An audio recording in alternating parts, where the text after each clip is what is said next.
Hi everyone, how's everybody doing? I hope you're all having a great day thus far. This week we're going to tackle chapter 3 in Persuasion.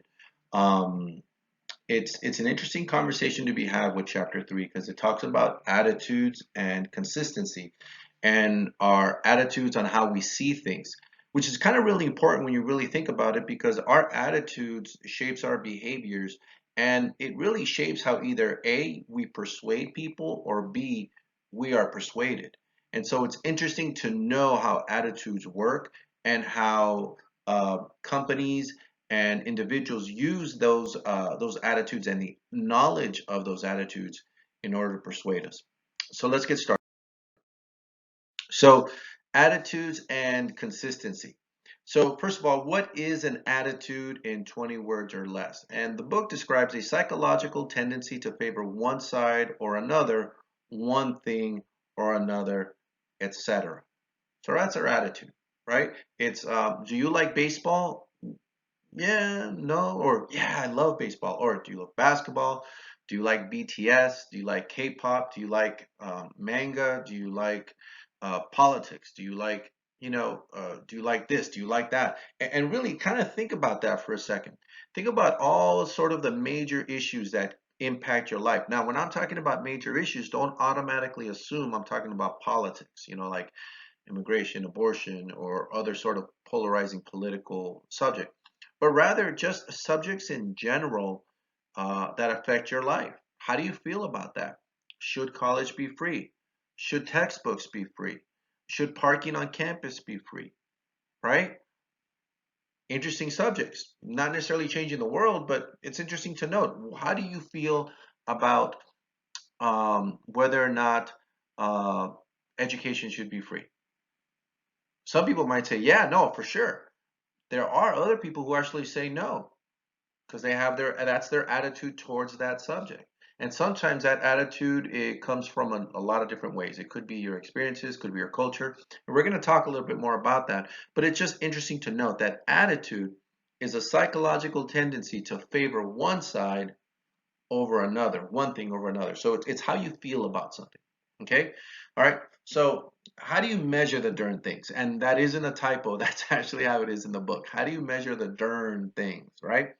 So you have something called the explicit measures, and these are self-report scales. These are ways that you can actually measure um, those things, right? The one thing that comes up to mind a lot of times is called the Likert scale. And the Likert scale comes along very often to find out how you feel about something. It's do you strongly agree? And it goes all the way to strongly disagree. And in the middle, usually you'll have strongly agree, neutral or no position, to disagree, and then strongly disagree. So you have like the whole spectrum of where you fall. And what a Likert scale usually does is that it allows you to sort of be in the middle and not just be on the edges, because there's a lot of people who are in the middle, not just on the edges, right? Um, so there's something called the semantic differential scales. And it's connotation meanings, for example, an expert to a non-expert. In other words, based on whether or not who's getting the information to you, for example, if you're getting the information from someone who's an expert, you're more likely to pay more attention to that. A lot of times people say, mention things like whether or not you're college educated versus non-college educated and how that affects your attitude towards something, right? Interestingly enough, there are some people who, for example, will say there's an argument as to whether or not college should be free, for example. And we're not going to get into that argument, but there is an argument. And some people have said, well, I went to college and I paid for it. So if I paid for it, then you got to pay for it, and therefore it shouldn't be free.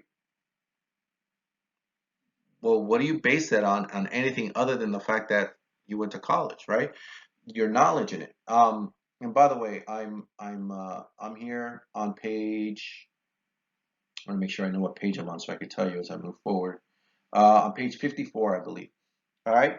Um, and so here, I'm going to read you straight off the book. It consists of a series of bipolar adjective pairs, or more simply opposites, such as light, dark, fast, slow, um, happy, sad, and so on. In completing the scale, a respondent checks the semantic space between each adjective pair that best reflects his or her overall attitude towards the concept in question. The respondent's overall attitude is represented by the average of the spaces checked on all the items. Hmm. Yeah, it can be confusing, right?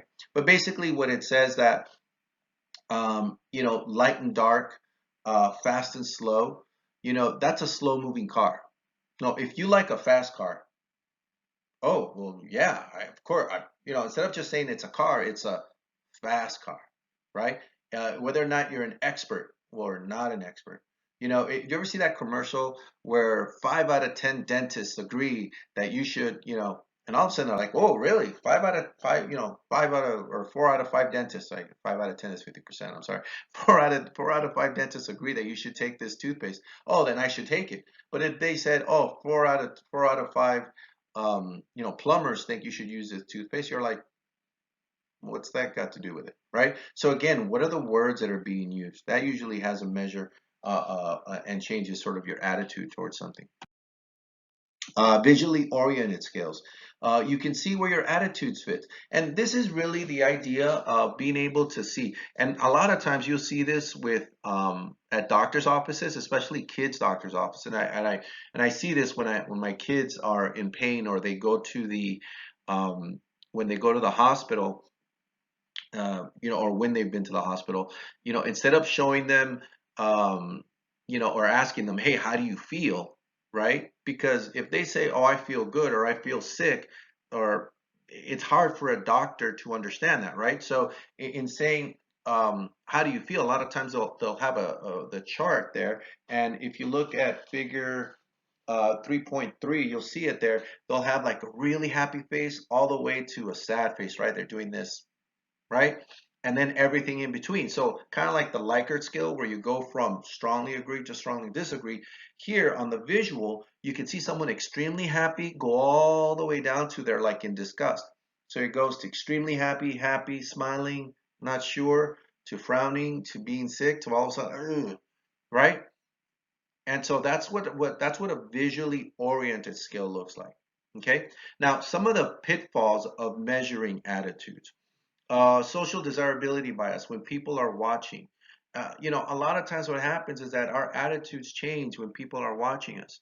There has been discussion, and again, we're not being political here. We're just stating what's been. I'm just restating what's been in the news. There was discussion that certain people stated who they were going to vote for in public, but in private stated who, they kind of voted someone differently. Because in public, they wanted to be seen one way, but in private, they felt another, right? So the social desirability bias is kind of saying, I'll do this in front of everybody, but privately, I'm not really like that, okay? Um, you don't want to appear uninformed or unintelligent. A lot of times you'll go with someone or you'll have a positive attitude or a negative attitude towards something because you actually probably don't know or don't even care, but you don't want to look like you don't know. So you'll say what other people are saying just so you can look good in front of them because again, you don't want to look like you're dumb. You don't want to look like you don't know what you're talking about. What do you mean? And then the last thing here on the list is mindfulness, which is we really don't know their attitudes, not conscious what they think or know. And really, it's really hard to know what people's attitudes are. It just is. And a lot of times people don't even know what they know.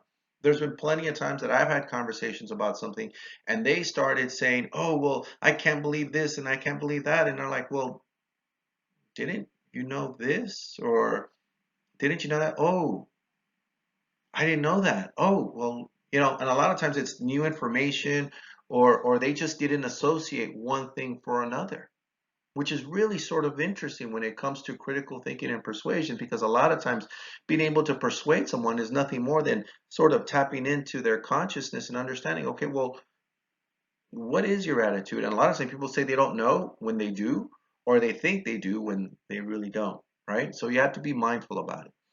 Now, some of the implicit measures that we have here, and I'm on page 56, it looks like. Um, some of the implicit measures we're talking about here is what's rattling around inside your brain, right? It's to avoid the pitfalls just described, social scientists utilize implicit measures of attitudes. Okay, such measures assume that unconscious attitudes can be accessed, thereby reducing conscious bias on part of the respondents. And what that's saying is that by being able to sort of tap into your subconscious, a lot of times you're able to sort of see your truth and see and get exactly to where you're getting at, and really understand that although you may have a bias sort of consciously, subconsciously, you actually have something there that's maybe even the opposite of what you're actually thinking. So it's interesting. Now, how do you figure that out? How do I get to your subconscious? How do I, as a persuader who's trying to persuade you, tap into your subconscious? Well, the first thing that I can do is I'll call implicit association test. And this is when you start asking questions to rapid fire questions. So this is when they say something, okay, tell me the first thing that comes to mind when I say car. Go. And then you say Toyota. Hmm. Interesting you say Toyota when you say that we should be buying American cars and you drive a Chevy. Why is it that when I first say car, you say Toyota, but you drive a Chevy, right? Subconsciously, it's like, whoa, what happened there? How did the word Toyota come into your mind when you may have, hey, I'm a Chevy guy. I love Camaros. I love the Chevy trucks. I'm all in on Chevy. And all of a sudden I said, well, first thing that comes to mind when I say this word, ready? Car, Toyota. Why? Maybe you've been thinking about gas mileage lately and you're thinking about the Toyota Prius. So that comes into mind. Maybe you're thinking about switching cars and you've been looking at Toyotas, right? And so by asking these quick questions, these quick questions to get quick answers, a lot of times you can tap into your subconscious because you don't have a lot of time to think about it. You say the first thing that comes into mind. Um, the other implicit measures, there's a couple. There's including the effect misattribution procedure. Um, and we don't have sufficient space to sort of test everything out and really understand what those things are. The book even describes that there's a lot of ways that you could sub tap into your subconscious. Things like visually saying, okay, what do you see when you see this image? And we kind of seen those in psych a lot. I think they call those the blot test, right? But basically what it's telling you here is that all these measures have in common, though, is that they tap into attitudes that people may be unable to, or unwilling to divulge. Implicit measures do not always produce the same results as explicit measures, prompting some to ask, so which is the real attitude? So basically, mass attribution and evaluating priming, those are just two examples of things that the whole point of doing those things, and the book doesn't go into those two things too much, so I won't go into them either, just not to add to your homework. But it does sort of tap into the idea that whatever measure you use, the whole idea is to get away from your conscious and tap into your subconscious, which at times may be different, right? The results you get may be different from the subconscious to the unconscious, or they could be the same. But it's just interesting to note what the subconscious will tell you. Um, some more roundabout ways of measuring attitudes. The first one is judging a book by its cover. Your appearance, right? What do you look like? What do you see?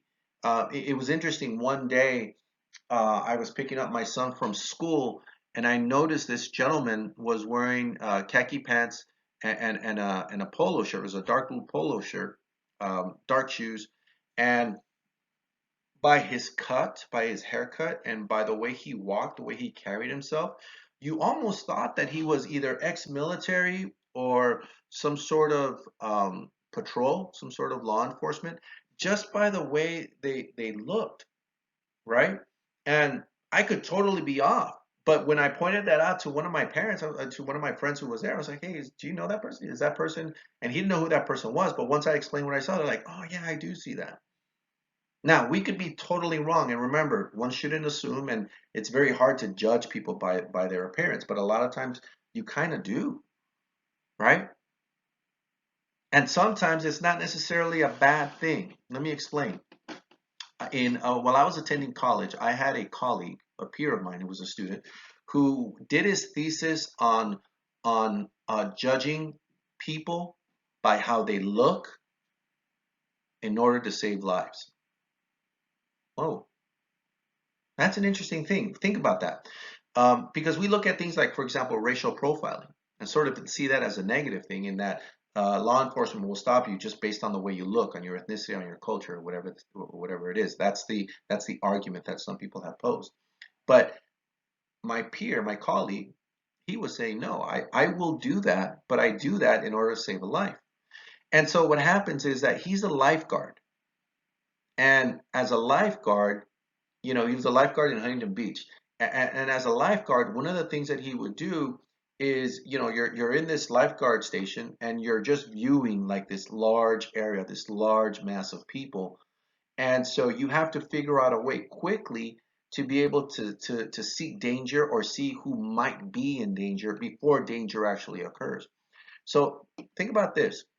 So you to put yourself, I'm a lifeguard and I'm looking around and I see somebody, I see a gentleman wearing uh, shorts that are basically jeans that have been cut, right? And that gentleman is not very athletic looking, maybe a little overweight, and their skin, if you look at their skin, especially their chest, it's very light, so it's not very tan, right? So it's a very light skin, very fair skin, right? So in looking at that, you can ascertain a couple things. And he would say, when I see that gentleman there, I see by the fact that he's got very fair skin, it means he's not out in the sun very often. He's not tan. So he's susceptible to sunburning. But he's also probably not he doesn't come to the beach very often because he's not out. Two, if he's out of shape, right, it's likely that if he goes deep into the water, he may have a hard time swimming because he's not an avid swimmer, certainly not a good swimmer if he's out of shape.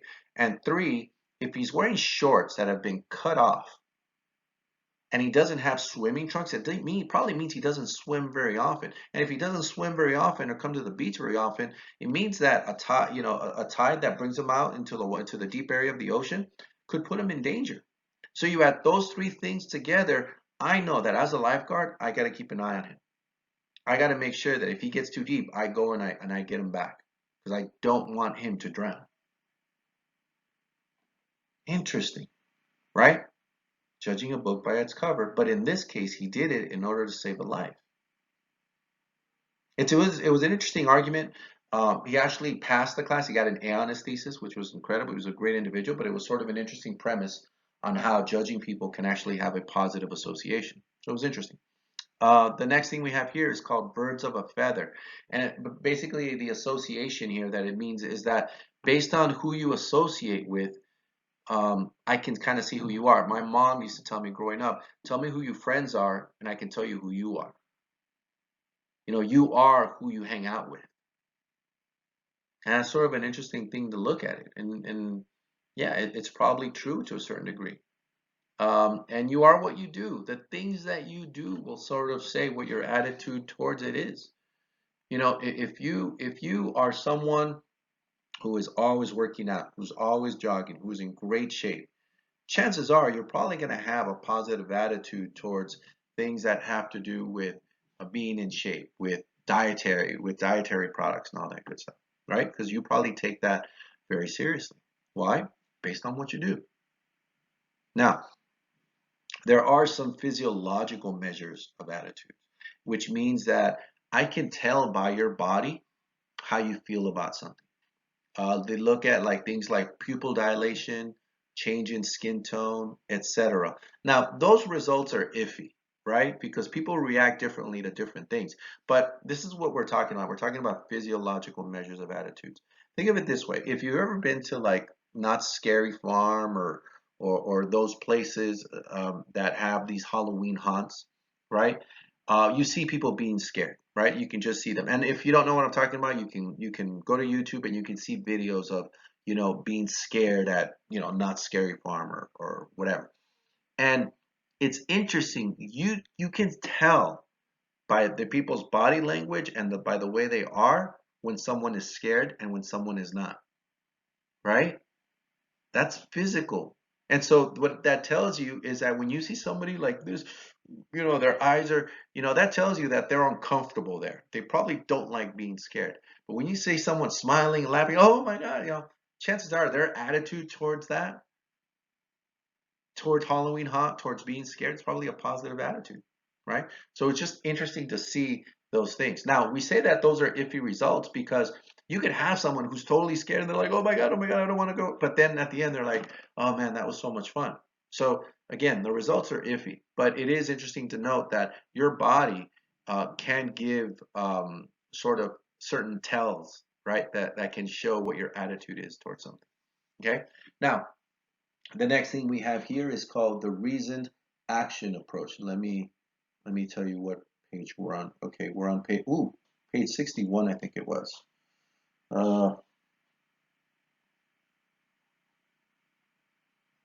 Lost my page here for a second. Sorry. Okay, here we go. So the reason action approach. Now, in the reason action approach, or RAA, which is a person's intention to perform a behavior, is the best indicator of whether or not the person will actually carry out the behavior. Let's read that one more time just so you can take it in. The reason action approach states that a person's intention to perform a behavior is the best indicator of whether or not the person will actually carry out the behavior. Think of it this way.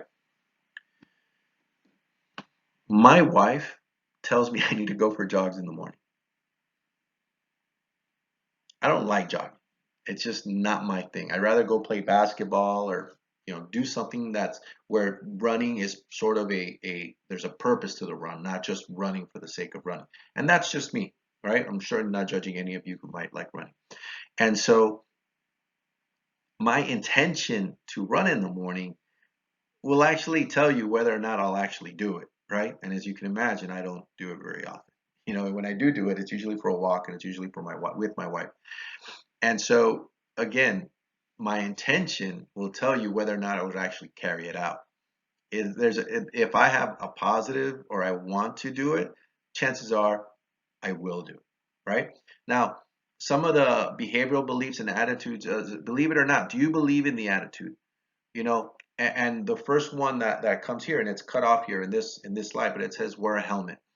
And basically what it's saying is that your attitude on whether or not you believe something is good or not will determine whether or not you'll actually do it. So when motorcycle helmets became mandatory in the state of California, and I think it's everywhere in the country now, but there was a time when you didn't have to wear a helmet in the state of California. There was a time when you didn't have to wear a seatbelt. There was a time when you could ride in the back of a pickup truck and you didn't worry about anything. But laws came into place for safety and concern. And so how you feel about the helmet, for example, here, the motorcycle helmet, will determine whether or not you actually do it. So if you believe that a helmet does not do any good and it doesn't help you, then you probably don't want to wear it, right? You could be someone, look, I've never been in a motorcycle accident. No one's ever hit me. I've never fallen off a bike. There's no need for a helmet. So why do I need it? It doesn't help me. It's not necessary. If you feel that way, are you likely to wear a helmet? Probably not. Now, it's the law, so the fact that you can get a ticket for it will sort of scare you into wearing it, or you're like, man, I guess I'll just wear it because I want to get a ticket. But your thought behind it is like, I don't need it. Now, then you have normative beliefs, right? And these are beliefs that what the cool kids are doing. A person's perception of how others think about behavior. Think about certain products. For example, right now with my son, he's 12 years old. He likes to wear. We've gone away from shopping at Old Navy for him to now buying Nike, Adidas, and then going to Tilly's, buying Primitive and some other brands that he likes, right? And now he's looking at other things of like, well, I want to, can I buy this or can I buy that? I one time I asked him if he liked a pair of shoes. They were a pair of Adidas, and he was like, no, because those are the basic models. They were like on sale for like $50 or something like that. And he was like, no, I don't want those. I'm thinking, dude, they're on sale. They're Adidas. He's like, no, no, they're the basic models. These are the models that I like. I'm like, why? Well, because the cool kids are wearing them, right? They're in fashion, right? So that's one way. So that's normative beliefs. The next thing that we have here is perceived behavioral control. I got this. And this is confidence in yourself that you'll get things done, right? And this is basically the idea that, hey, I can do this, I can wear it, I'm confident that I can pull it off. And if you're confident that you could do whatever it is that you got to do, man, you're going to do it. Why? Because you got the confidence to do it, right? So here at the bottom, and it's and this is sort of my version of figure 3.5. It basically gives you the three sort of belief systems there, right? Your beliefs and attitudes about the behavior, your normative beliefs, and your perceived behavioral, and how they change, how they impact your intention, and how your intention will then impact your behavior. All right, let's go to the next one. So now we get to the persistence of attitudes. Some attitudes last over time, others frequently, right? Attitudes change, some don't, right? For some people, I like this, and I'm always gonna like. I'm a person who likes burgers. I just do. I like burgers. I like steaks. I like that. And for me to change to something else, like I don't know, vegetarianism, veganism, um, is hard because my attitude is that I can enjoy a steak, I can enjoy a burger, and it's always been like that. But slowly, that thing can change. It hasn't changed yet, but it can because certain things have changed. There was a time when I drank milk, vitamin D milk, which is whole milk. I loved whole milk. I grew up drinking whole milk. I loved whole milk. I loved drinking it. It was good. It was creamy enough.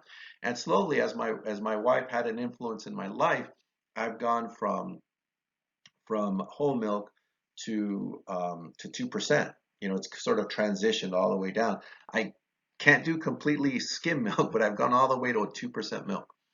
And so, because I think you go from whole milk, low fat, 2%, 1% skim, and I think I've gone to 2%. And but that's changed over time, and I never thought about it. I thought it was always what it is, but it changed. So my attitudes towards steak and meat has stayed consistent, but my attitude towards milk, that's changed over time. So it's just interesting to note that some things will persist and some things will not. Now, attitudes are associative networks. Your mind is a web, right? And our attitudes are interrelated. Sometimes how you feel about one thing is probably how you feel about another. We talked about helmets and seatbelts a little while ago. If you have a positive look on seatbelts, right, and you're like, I've never been in a car accident, but you know what? I want to wear a seat because I want to be safe.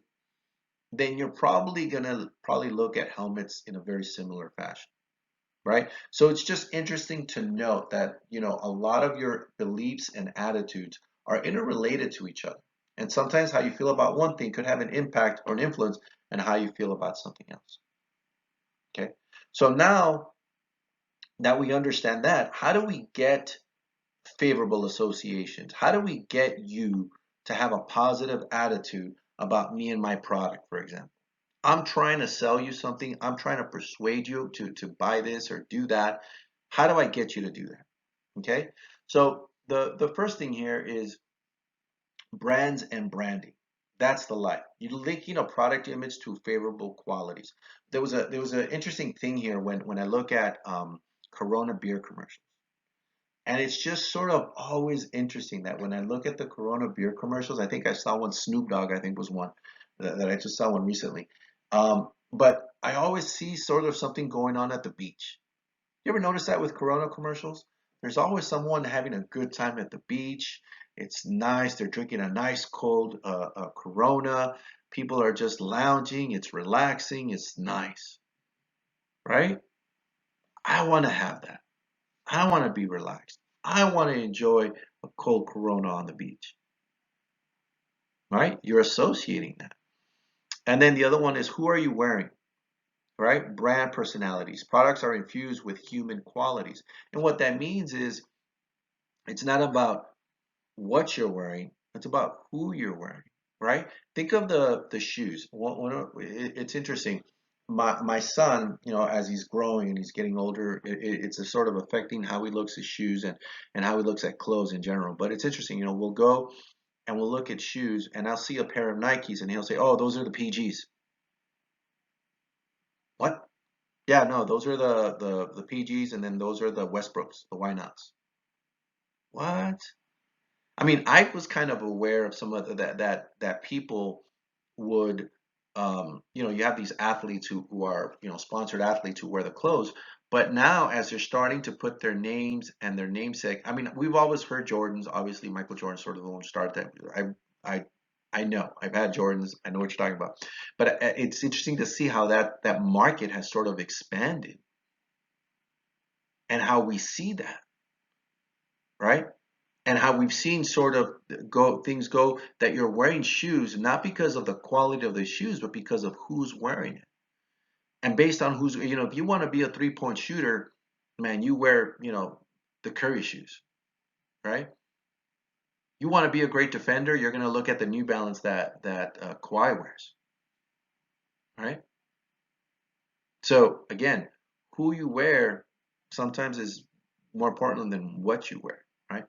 Um, The other one is authenticity, keeping it real, integrity, down to earth, right?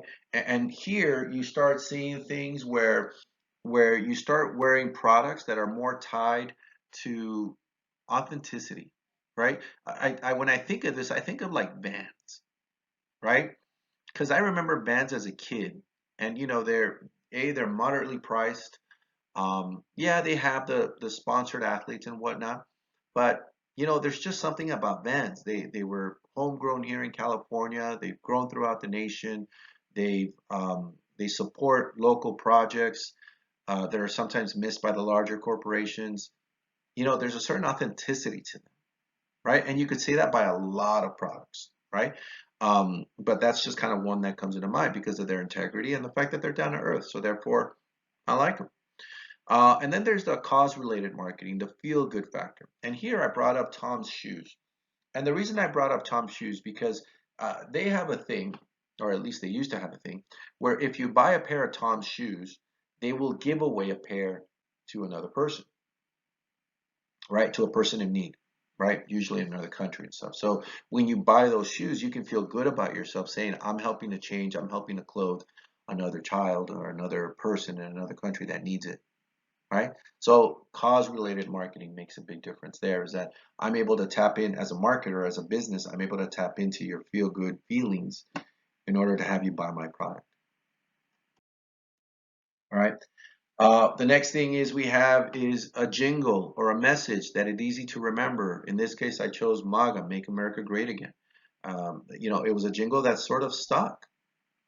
People remember MAGA. People can remember that. It's not uncommon for people to take a jingle and use that as a way to remember the product. I still hear in and out, in and out. That's what America is all about. It's like you remember that thing. I remember certain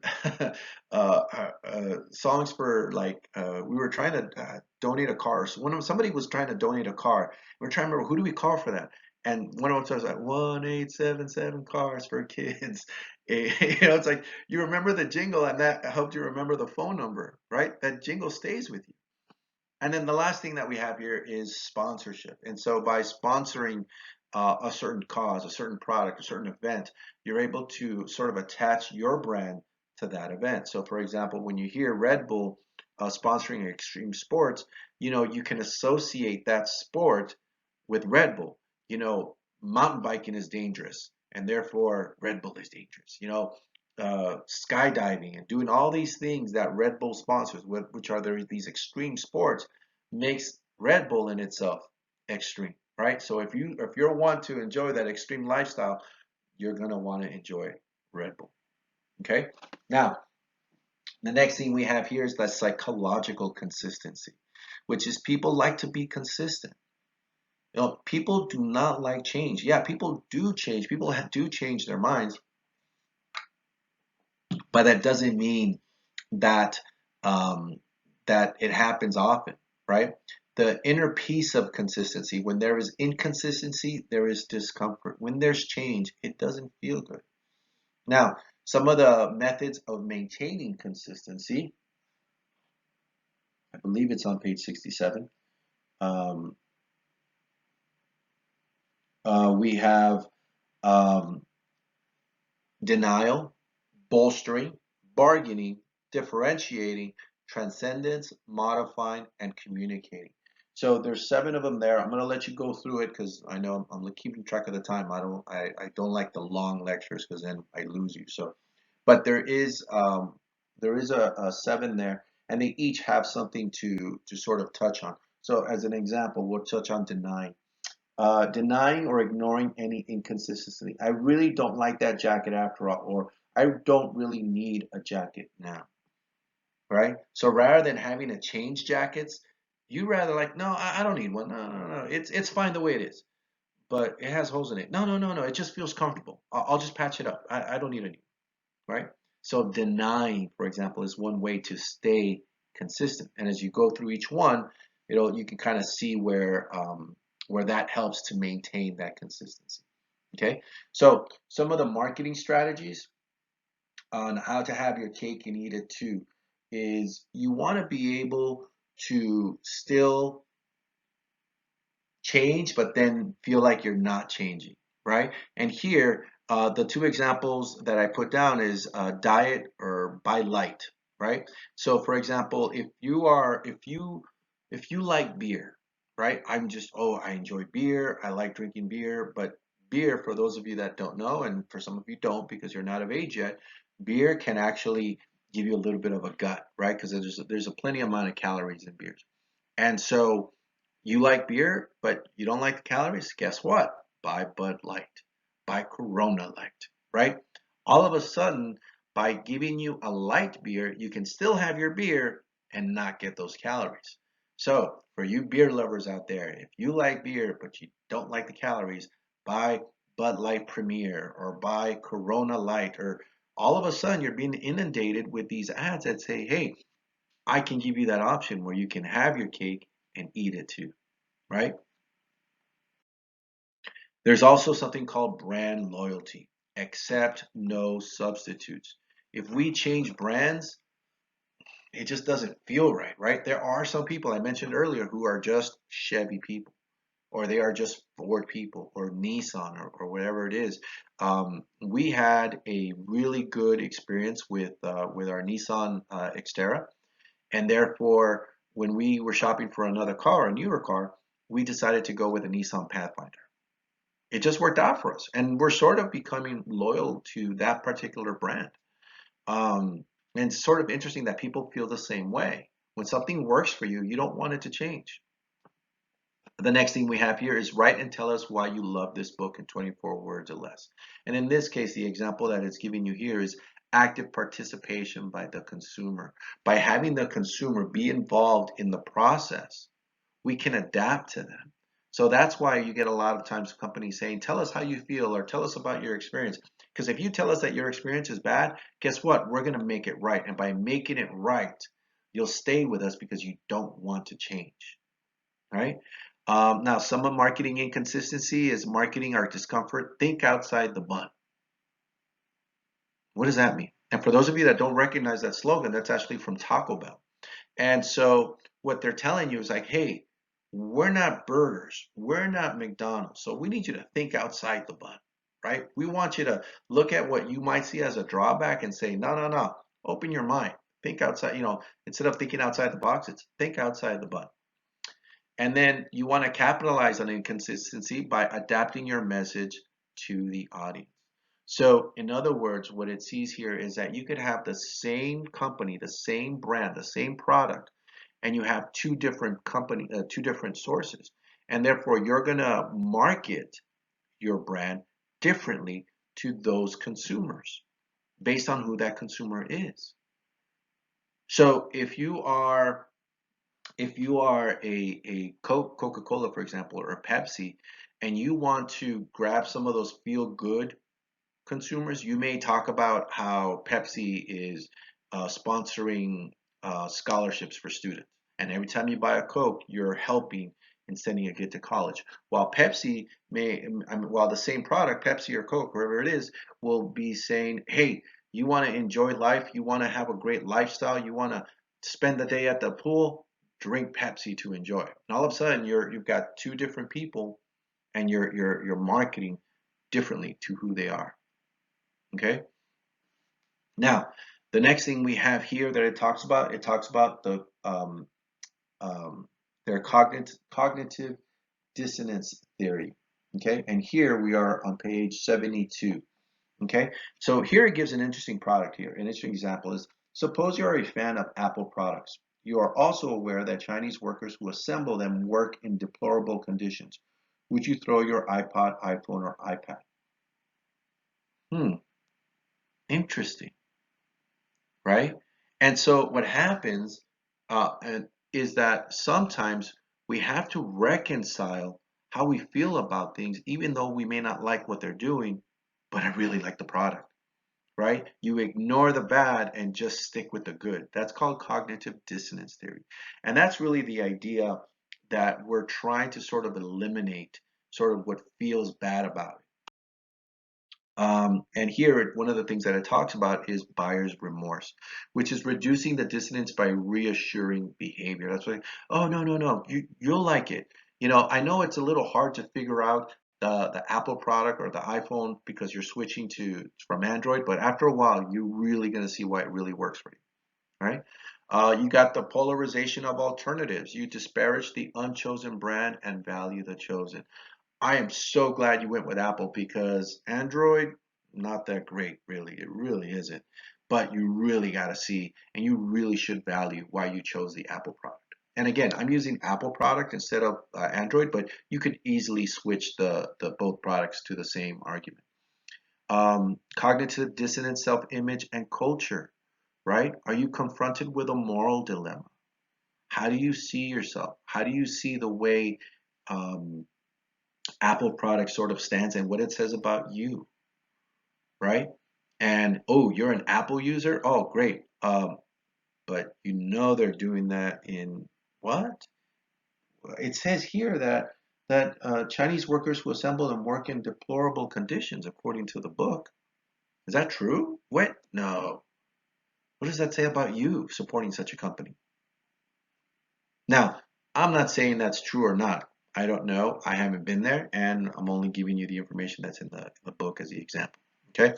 Now, now factors that affect the magnitude of dissonance. In other words, the amount of effort or the amount of willingness on your end to sort of push that information away from you that you don't like. And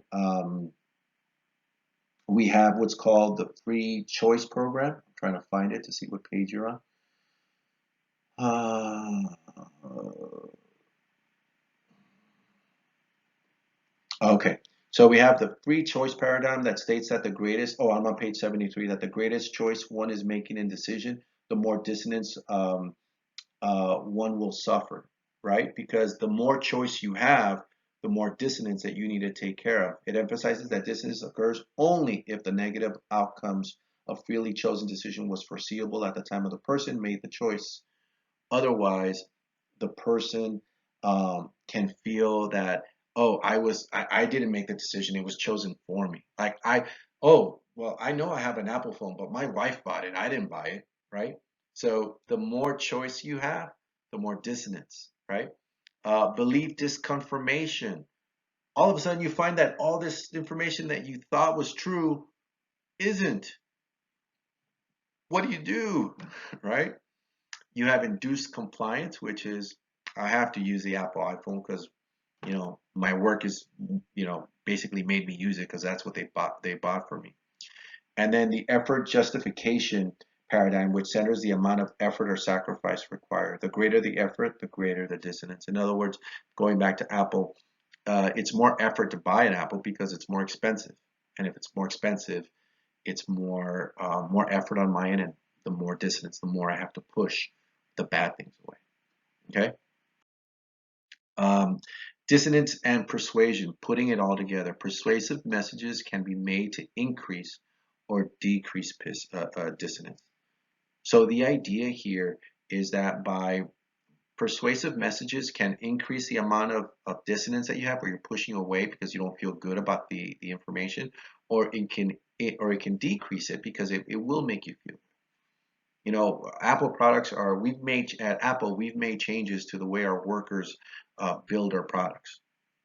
Oh, okay, all right. Well, that's good. I feel good about myself now. All of a sudden, that dissonance is what reduced. Now, there's also a couple things that goes into persuasion. One is forbidden fruit, and that's called psychological reactance. And here, it's telling your son or daughter that it can't date a particular person. You know, it's interesting to me, and I'm sort of waiting as my kids become teenagers, and telling one of them that, oh, you can't do something, you can't do this, or you can't do that, and then knowing that they're going to want to do that, right? And most of us have probably felt that way from the very beginning. Having been told not to do something will sometimes push us to actually try to do it, right? Then we have counter attitudinal advocacy, which is playing devil's advocate, having a person argue against their own point. And this is sort of an interesting thing. And sometimes people will say, well, you know, I don't want to do this, or I don't want to do that. And you say, well, let me ask you a question. What would happen if you did do it? Just scenario here, hypothetically speaking, if you did do it, what would happen? Well, if I did it, it would. And all of a sudden, they argue against themselves. They can convince themselves to do something, right? The I'm all in, which is increasing the commitment. When you're committed, it's hard to change your mind. And this is sort of an interesting thing here. It's because, you know, one of the things that uh, um, parents sometimes find themselves in teaching a lesson to their kids when they join a particular sport is that they are very unlikely to quit the sport until the end of the season, right? Because once you're committed, you're in, you have to finish it off. So if your child is playing a sport, be it softball or soccer or something like that, and you know, mid-season they're like, oh, you know what, I don't really want to play anymore. Chances are some parents, not all, but some parents will say, well, okay, let's just finish the season, because you have to see it through, right? There's a lesson to be learned in having committed to a team, having committed to other individuals, and showing up for your team, and at least finishing off the season. And by increasing your commitment, it'll be very hard to change your mind. And this is the last slide here. It's that commitments can grow legs. We tend to stay committed. Getting carried away, adding to your purchase. A lot of times, you know, if you're going to buy an Apple phone, don't forget you can also get the Apple Watch, because if you get the Apple Watch, you can do this and this and this. Don't worry, it's normally $300, but if you do it now, you can get it for an additional $250. Ah, and throwing good money after bad. Add more money to fix something. You hire someone to you know, I don't know, redo your kitchen, and all of a sudden in redoing their kitchen, you notice that, hey, you know, that area right there where the kitchenette is, if you let us do it, you know, we could fix that. Oh, really? Well, yeah, but I mean, do you really need it? No, but hey, you could do it. And then as you go through it, you're like, oh man, we're finding more problems. And so as you find out more problems, what happens? You just throw more money at it. Sometimes adding more money won't necessarily work, right? Sometimes you're better off just buying something new. Think of a car. Think of a car that you really like. I actually had an uncle who had an old car. And it wasn't like a classic or anything like that, but he just really felt comfortable doing it. And when something would go wrong, he would just pay money to fix it. When it got to the point is that when the money he would pay to fix was worth more than what the car was worth. And at that point, you're just throwing money at the problem rather than just getting yourself a new used car. Hmm. Right? So throwing more money at something doesn't necessarily mean that you're going to fix it. All right.